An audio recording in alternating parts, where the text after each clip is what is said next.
Welcome to Behavioral Health Today. I'm your host, Dr. Erin Elmore. Today, our guest is Fadi Skeiker. Fadi is a theater educator of Syrian origin, an author and scholar who has directed, devised, and led applied theater work all over the world. Fadi holds a BA from the Higher Institute of Theatrical Arts in Damascus, an MA from Emerson College in Boston, and a PhD from the University of Texas at Austin. Fadi has published articles in multiple journals and co-wrote a published training manual on the use of applied theater as a tool to address human rights and women's equality issues in Jordan, in addition to a book on his work on applied theater and refugees. And in addition to being a theater scholar, Fadi is also an accomplished theater director whose work has been featured in university settings and most recently at the Wilma Theatre in Philadelphia. Fadi actively leads community theater workshops focusing on human rights, social personal change, and youth. Currently, Fadi is a professor of theater at the University of the Arts in Philadelphia, Pennsylvania, teaching, directing, theater collaboration, and script analysis. We're so excited to have Fadi with us to talk about his experience with the theater and the expression of one's mental wellness through art. Welcome, Fadi. Thank you. Thank you very much for having me. Yes, we're happy to have you. Well, as we get started, I know that was a very detailed intro, but do you want to just tell us a little bit more informally what brought you into theater? Sure. I grew up in the suburbs of Damascus, Syria, and when I was growing up there, I thought that I would be studying English literature, so I decided to go to Damascus University and study English literature, and I was on a track to become English teacher after I graduated. And then I came across a book called Actor Prepares by Stanislavski, and that changed my life. I read the book, and it was diary of like an actor going to the acting school. And I started thinking, where would I be able to study theater in Damascus? I found out that the Higher Institute of Theatrical Arts is the place to study theater in Syria. And it's one of the best theater academies in the Arab region.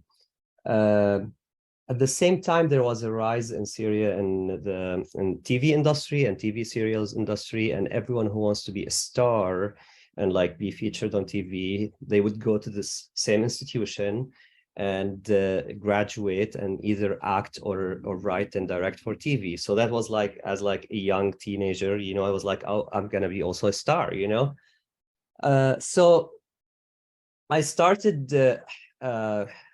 studying theater then, and I graduated, and truly most of my colleagues at the time like went to the TV industry, but I got this fellowship to study at Emerson College, and was like, okay, I'm gonna go to Emerson College, experience life in the West, and come back to Syria and do TV, right? But then I took a course with Robbie McCauley, and the course was on community-based theater and using drama as a tool to empower folks who are historically oppressed.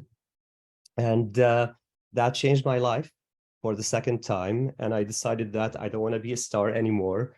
I still want to be a director or like training actors, writing, but I want to also focus on like, what's my role in this process? How can I be helpful for we can edit this later. How can I be helpful? How can I be useful and helping in offering tools for the oppressed to express their voices and tell their stories and being visible in the public sphere, right? And theater was a tool to do that.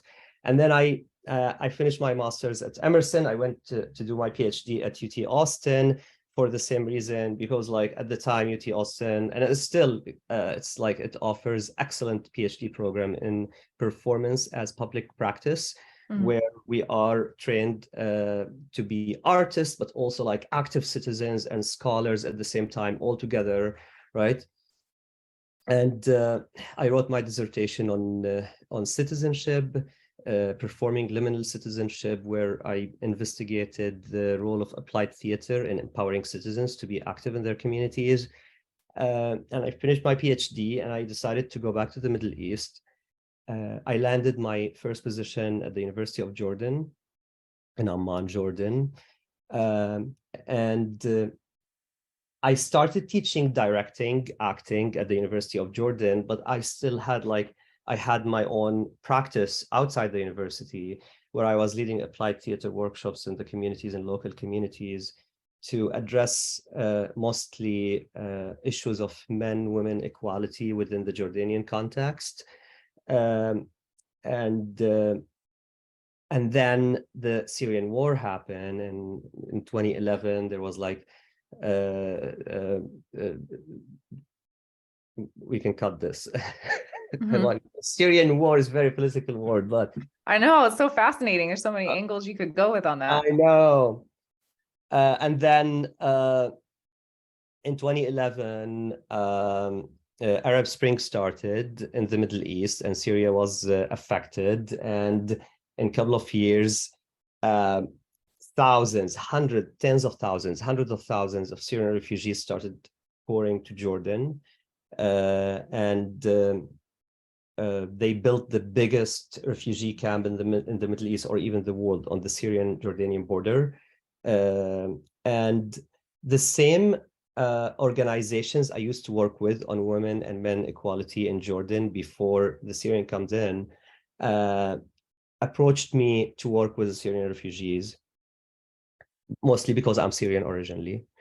And they thought I would accept to work right away. But it took me a minute to do this work because I was resisting myself the idea that people I'm very much connected with are now refugees. Right. And I'm obviously very familiar with the language, with the culture, with specificities of what it means to be Syrian. And then I'm afraid to go to the refugee camp and find my friend of mine or relative, or if not, someone would remind me of someone, right?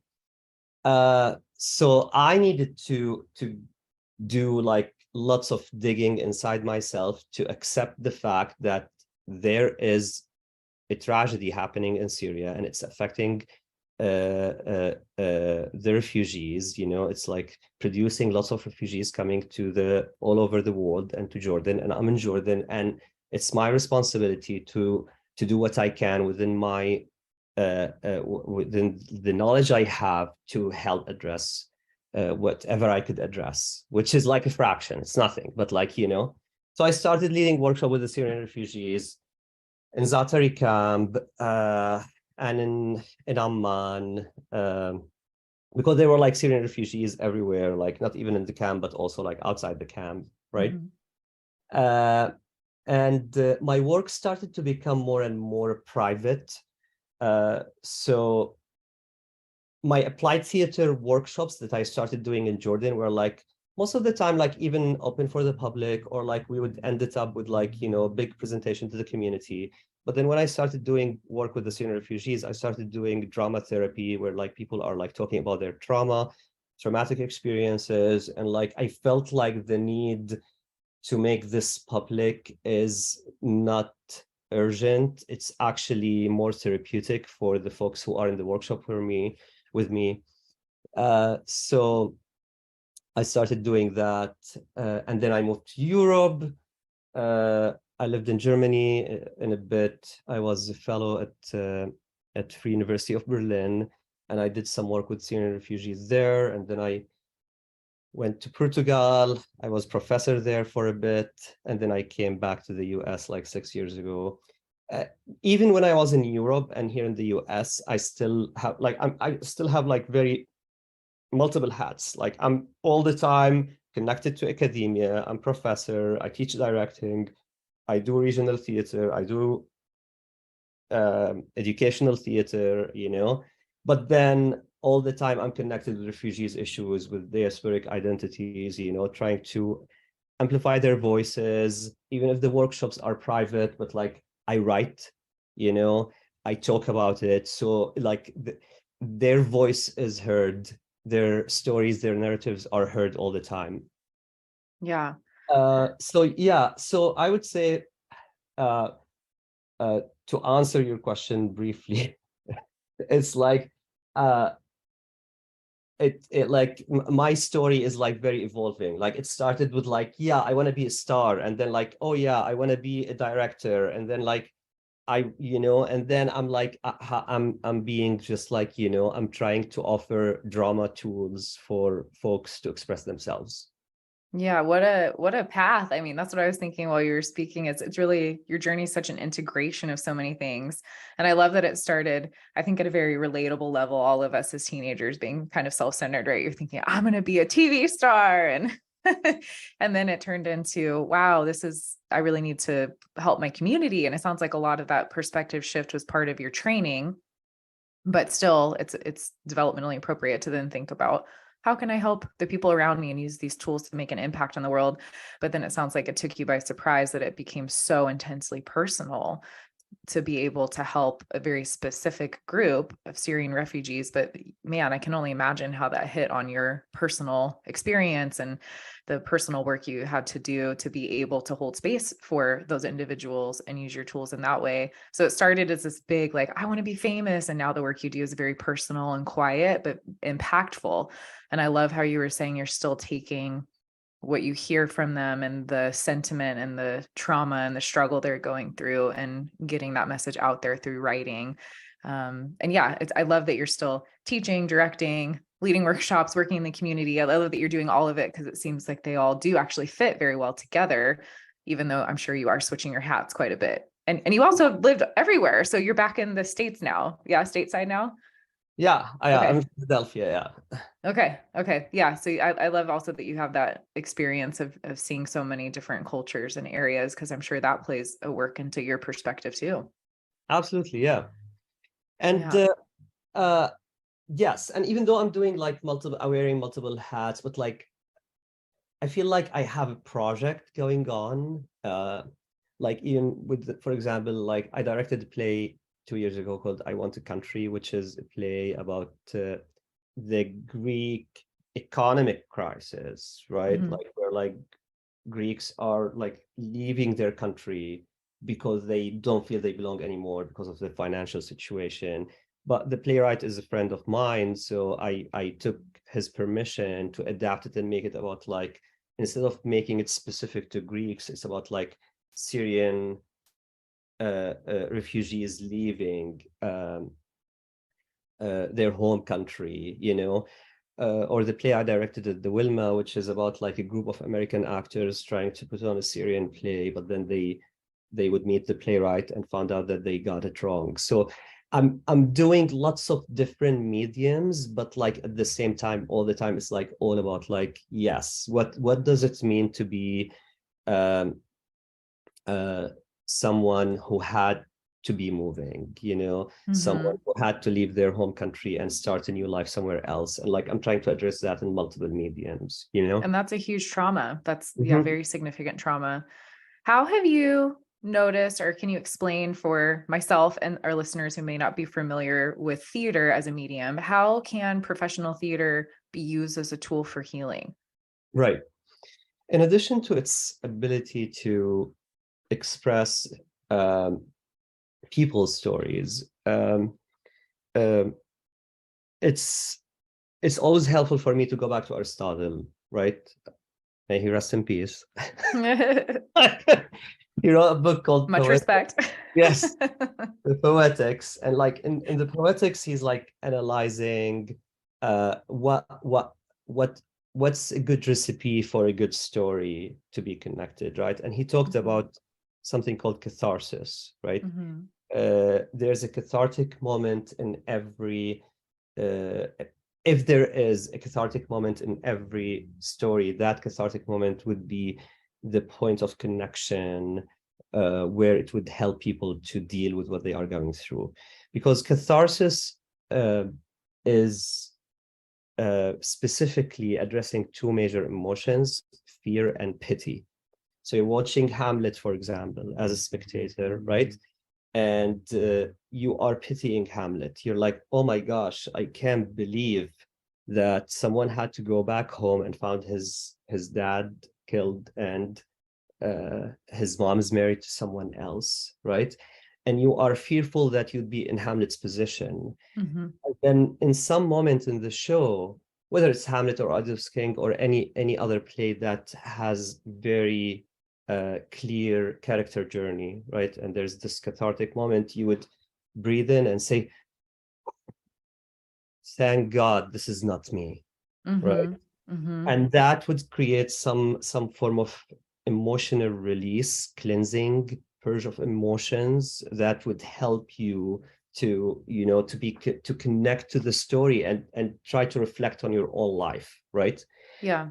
Aristotle also talks about reversal. Every good character journey should have a reversal moment from ignorance to knowledge, from uh, being in happy and good to being sad, or there's reversal. And any Mm-hmm. moment of reversal is connected to another moment of awareness. You become aware of something, recognition, you recognize what's happening, right? Mm-hmm. So if you are a spectator attending a play and you are following a character journey and you feel cathartic moment and you identify this moments of reversal and recognition, you start like to build an awareness about what's happening and start to reflect that on your life and have a perspective. So just watching uh, uh, a play is therapeutic in itself. Um, and this would explain why we are all connected to Netflix and Hulu and Hollywood and the movies, you know, because like They're how, art forms. they are art forms, and however they are far away from us, however they are like, I don't know, telling a story of someone living in Canada or like in LA, there has to be some form of a human experience that we share, right, with Mm-hmm. that. And you start right away reflect that and put it on, you know. No, that Uh, makes sense because any art form really, it's evocative, it's emotional, can connect across cultures. And so theater really, it truly is an art form. So this makes a lot of sense. And it yeah. reminds me of, in the mental health world, narrative therapy is a type of therapy or an intervention. And it uses a lot of those art elements where watching something that's a little distant from you or hearing a story that's a little bit distant from you, it's a lot easier to take it in and be less defensive. And so people are more able to engage with it, whether that's emotionally or intellectually, and see different perspectives. So I definitely could see how this would be a very valuable tool to help people heal. Right. And with the like, I use the word narrative or all the time, and I love that you are using it in a way that's like in Mm, a therapy. I recall here like many workshops I led where I would just like ask the refugees to recall the journey that they got them where they are now, you know, yeah. uh, and remember like moments of hope, you know, and despair that they went through, like they experienced during their journey, and then they would just start telling their stories, right, and building their narratives, and like I would just sit and listen, right, and that was very powerful, like talking about like even performative moments of like, you know, where you are sitting in a workshop and like someone is telling their stories and like, you know, you're just like listening to them, right, and you Hmm. are empathizing with them and you feel like you are seeing a whole like flux of images and like knowledge and like, you know, and while they are talking they are also building perspective, um, and it's very important because like oppressed folks usually don't own their narratives because someone Hmm. else would tell their stories. So Hmm. this is when like drama therapy and applied theater become very interesting because like, yes, I'm giving you the platform to build your own narrative, you know, and Hmm. like, tell us your own story, how you see it, right? Yeah, and And that's you're right. That's a huge part of healing from trauma because you're a victim in trauma. So taking ownership, not saying what happened is okay in any way, but just that this is part of my story now and I need to become the hero again and move forward. Yeah, it reminds me there's just research that shows that when someone goes through something really traumatic, being able to share about it and talk about it is a sign of healing. And the people who Mhm. don't talk about it or don't come up with a cohesive story about it struggle to heal. So we Mhm. know that's why I think they encourage survivors of the Jewish Holocaust to go to the museums and actually speak and share their story, or go to schools and share their story. Not only because we all need to know what happened, but it's actually healing for the survivors. And then I used to work with kids a lot. And so there's a therapy program called TFCBT, trauma focused cognitive behavioral therapy. And when you adapt it for kids, at the end of them literally creating like a storybook about what happened to them, the last module is they present it to whoever they want to, whether it's their entire family, just mom and dad. And it's very important as part of the healing for them to share their story. And sometimes they act it out. So it is a little bit like theater therapy. So as you're speaking Yeah. about all of this, I'm just from the clinical lens, I'm making connections, and it's really, I think it's really powerful. And I love what you're saying about like sharing is healing, because like I'm like while you are talking, I'm thinking about like if you have traumatic experience like a death in the family, what would happen? Like next day you start like calling the family members, the funeral home, the and like you get caught up with what you should be doing, you know, and you just like don't have time to actually reflect on what happened, Mm-mm. right? Yeah. If you have a car accident, like you just like need to fix the car and like call the insurance, and like and you are not processing that you just could have, you know, there was You like a could have tragedy, died. you Yeah. could have died in it, like you are not processing this, right? And then we keep repressing these memories because we didn't share them, right? Right. In like structured way, you know, we keep them repressed like in our memories somewhere in the shelves of our brain, right? And suddenly like you are working and you burst off crying, or like you break down because like you didn't deal with it, right? Yeah. It didn't get So integrated. So then it has no, nowhere to go and it comes no, back. Yeah. yeah, it will come back. So drama therapy becomes like really good answer for like, you know, you could sit in a safe space in a structured way, as you were saying, Erin, like, you know, where like you are sharing the story and acting it out if you can, you know, and deal with it in a way that's like offering yourself perspective about it, assessing it, reflecting on it, you know. Yeah. I really feel like we're doing very similar work, except yours is a lot more interesting and artistic and mine's more formal, but it's really holding space and hearing stories and helping people own them. It's therapy. What do you find? Well, do you have tricks, I guess, or tips to help people who might be resistant to the drama aspect, or like opening up and sharing? How do you encourage them to just dive in and go for it? I like I don't try to push, like, you know, like if Hmm. someone like, you know, don't want to talk about it, it's fine, you Okay. know, talk about it. But like, you know, you are here for a reason because like you decided to be here. So we can talk about something you are comfortable talking about. So I came up with an exercise called the name exercise because this is low risk, you know, Hmm. story. So if we are like in the room together, I would tell you, Erin, what does your name mean? Who named you? Like usually like the names stories are very interesting, and like everyone has like, you know, and that could be like appetite for you, like to start telling me about yourself, right? Hmm. Hmm. If I feel like there's like you're diving with it, we could just like start like dramatizing stuff about like name stories and like, you know, what how is that, like how is your name connected to your personality, you know, how, you know, what are your memories of hearing your names being said, you know, since your Hmm. childhood until now, you know. um and like eventually people, if they are with you in the room, then they want to share, but like there might be some resistance sometimes, and that's okay. Just like you don't have to address the subject they come to right away, you know, Hmm. because also they like when I'm working with like, you know, refugees, like, you know, like their refugee story is very important, but they are also like, you know, they are doctors and lawyers and journalists, and like they have very interesting things to talk about as well, right? So Hmm. we could also like do other things as well. So I would trust the process and not hurry, and like, you know, try to do other like either low risk acting games. Like there's like famous game which is like do like try to draw a circle with your right hand and then like make triangle with the left hand and like try to make them together at the same time, you know, just like It's actually to kind do, of difficult. it's difficult, but like it loosen up, and like you're like, you know, you laugh, and like I laugh when I'm trying to do it, because like, you know, like, oh, can I You do look it? pretty You funny, know? yeah. You know?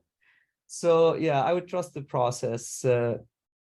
Sometimes like uh uh it's helpful sometimes to get people from the community. If you are working with a community who's like really like, let's say I'm working with a group of Jordanian women about like men women equality, and they're like, I'm male and I'm Syrian, and like I'm, you know, so it might be helpful to get to the room someone who is like a Jordanian woman who's also interested in drama therapy, to be my associate or like assistant, or, you know, so that like it would be this person, this associate person would be a bridge between me and the community I'm working with, right? So that also would be helpful. Not necessarily like to be like leading the work, but like they might be even like part of the work, but like they establish that they are here to help me, because that will give a trust to the community that I'm trusted More by. comfort. Yes, yeah. Absolutely. Yeah. Do you feel that anyone is pretty much ready to join these therapeutic type theater workshops, or would you say that there's a certain type of individual or personality or readiness that you would like to see before they join? I feel like it's open for everyone, and like, you know, anyone who's ready to go and do it, you know, they should be do it. There are like some scholars who say like they prefer to have them like having certain level of theatrical experience. I would say not necessary, because we are not producing a production. Right. It's work oriented. What happens in the room stays in the room. We might act, you know, but like we're like doing that in the room, you know, we're not like opening up for the public, you know. um so I would say anyone could do it. I would probably be careful about like getting intergenerational folks to the room. So like if someone's 7-year-old and someone who's like 30, you know, I would try to be in the same age range, but otherwise I would be okay with anyone coming in. And is that cultural sensitivity or just a different shared experience of I the think event?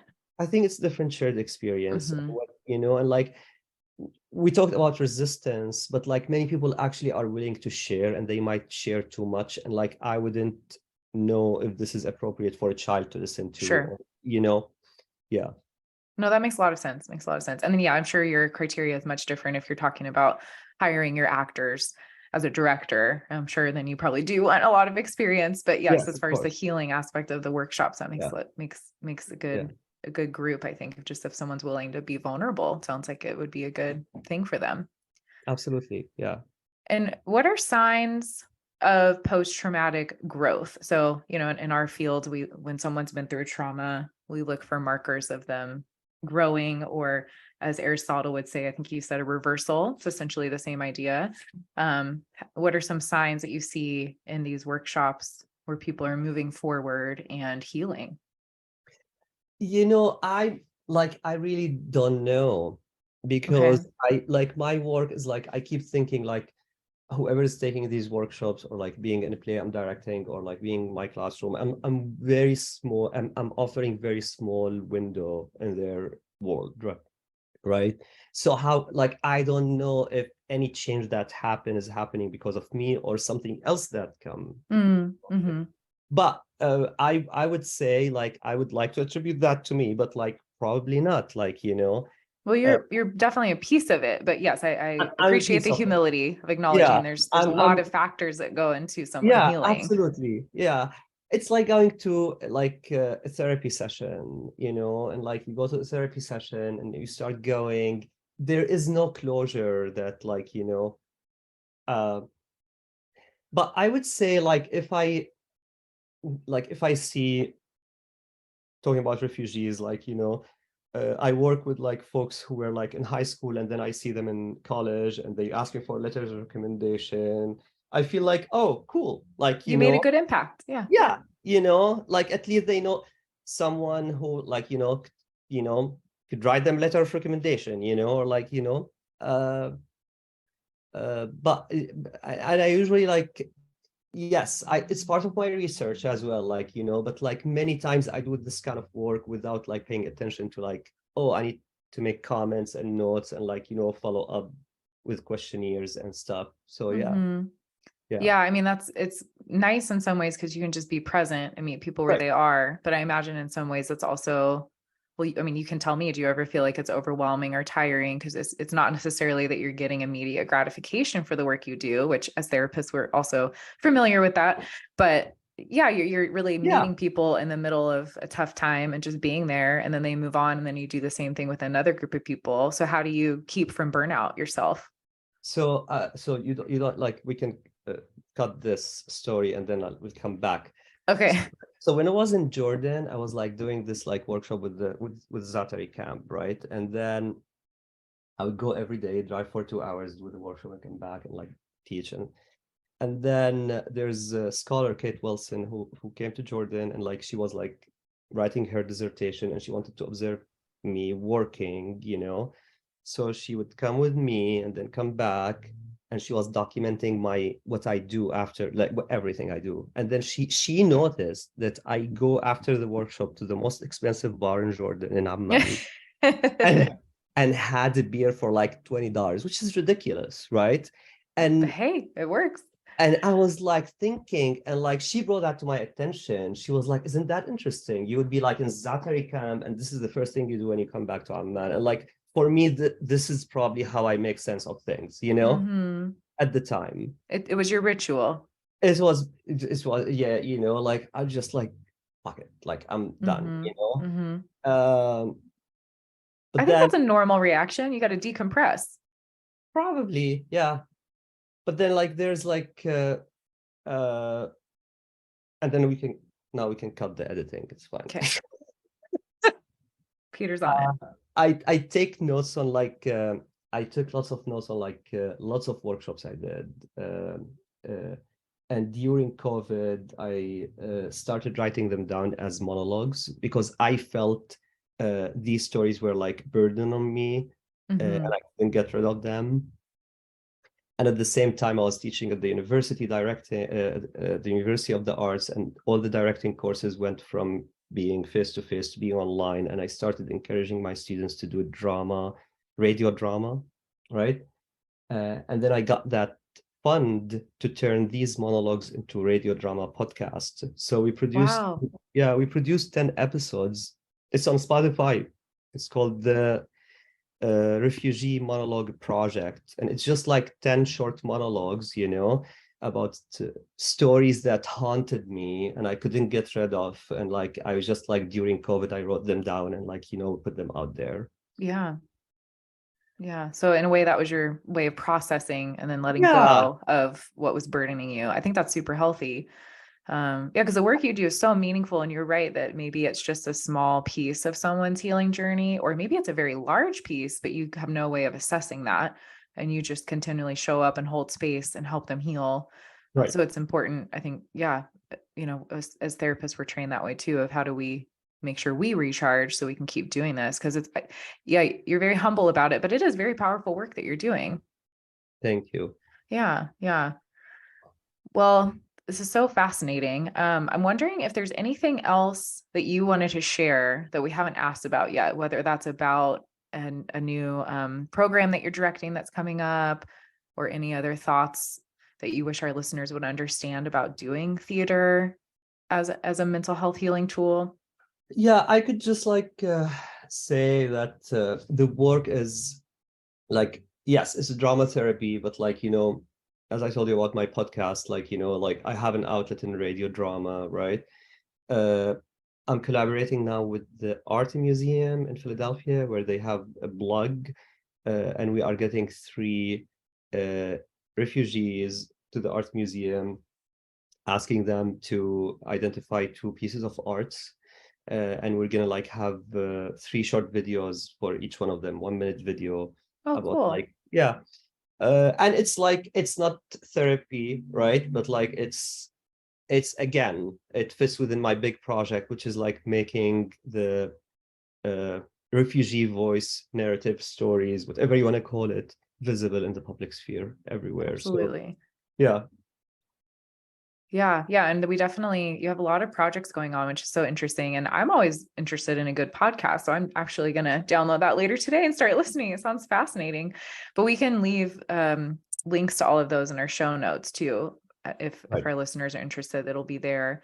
Where could somebody learn more about University of the Arts and just you and your work in general? Is there a website or somewhere that we could go to Yeah, learn more about what you're doing? absolutely. UArts.edu has lots of information about like the program. I teach at the directing, playwriting, and production program at the Okay. School of Theatre. We have 4 programs: directing, playwriting, and production. We have musical theater. We have acting. We have technical theater. We encourage everyone to come and visit our website and come and be a student at UArts. Um, I personally have academia.edu, which all my academic work is there. Okay. And I have like regular Instagram, Facebook, Twitter. So yeah, you can feel free to add them all. Okay. Thank you. Thanks for sharing that. Yeah. I mean, this has been a really interesting conversation. I'm reflecting back at, started with Aristotle using words in your field that are very similar to concepts in mine, even though they're different terms, but catharsis and reversal and growth and healing and trauma. And really I just feel like you're in the trenches helping a very unique, specific population that needs it, right, to heal. And if we all do that in our own unique area, the world could definitely be a better place. So I'm grateful for your knowledge and your experience and the way you're just willing to be vulnerable and hold a vulnerable space for other people to heal. It's very important. Thank you. Thank you, Erin. Yeah. Yeah. Anything else you want to add or leave our listeners with? Yeah. Be well, everyone. Be well. I'm wondering if anyone will be more curious about integrating theater into their therapy work, because I think our field is getting better at integrating art and drawing and expression and all of that. So I think this will be maybe interesting even for early career psychologists to think about how they could incorporate some of this drama into the therapy work. Absolutely. Yeah. Absolutely. Well, thank We you so much actually, for yeah, taking the time. you know Oh, go what? ahead. We actually just started like minor in art therapy at my university. So you could do drama, dance, music therapy.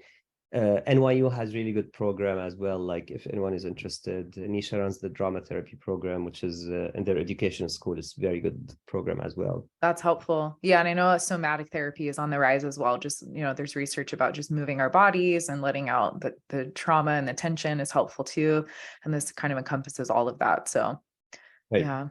Well, thank you so much for taking the time to be here today. This was very interesting and we appreciate it. Thank you, Erin. Have a good day. Yeah. And I want to thank our listeners too for joining us. And just a reminder that this episode, an archive of all of our other episodes, can be found on our webpage at triadhq.com/BHT. And we look forward to having you back with us next time on Behavioral Health Today.